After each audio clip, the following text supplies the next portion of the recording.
In this week's Training Minute, we will look at preventing cognitive bias at work. The objective is to identify and proactively mitigate this type of bias in the workplace. Have you ever been misjudged at work? Cognitive biases may be responsible. They are shortcuts that the brain takes to help us process all the information around us.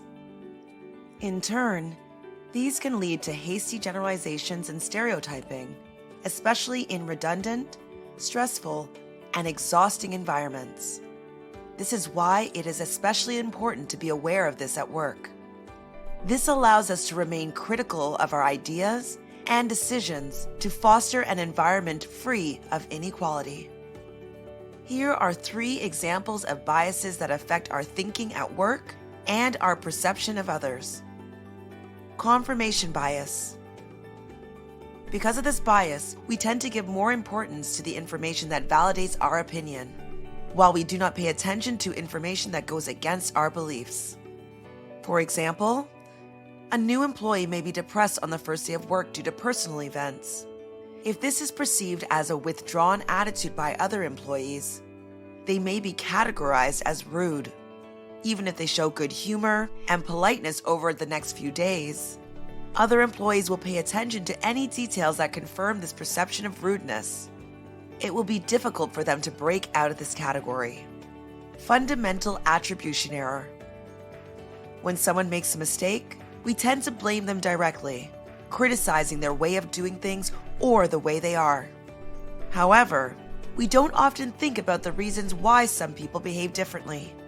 In the previous example, the new employee was categorized as rude when they were depressed. We tend to be quick to judge a person, rather than think about the exceptional events that affect them. The Pygmalion effect. This bias causes us to behave in accordance with another person's expectations. This means that a manager's expectations and the way they treat their employees will have a great impact on their performance. Let's take an example of a candidate at a job interview. The recruiter may have already formed an impression of them simply by knowing their name, age, gender, or ethnicity. By unconsciously forming expectations, the recruiter will behave in a particular way. If the recruiter thinks that a person is not competent enough for the position because of their background, they may be more demanding in the interview. This could diminish the candidate's performance, confirming what they thought. How can you remain critical of these biases? Take the time to ask yourself some questions. Why do I behave in certain ways with certain people? Is my opinion of this person not tainted by discriminatory judgment? If the person behind this resume were of a different gender or skin color, would I judge them in the same way? Take time to analyze your thoughts and behaviors when you meet a new person. Since these biases are unconscious, being aware of them is the first step to staying critical and fostering a judgment-free environment.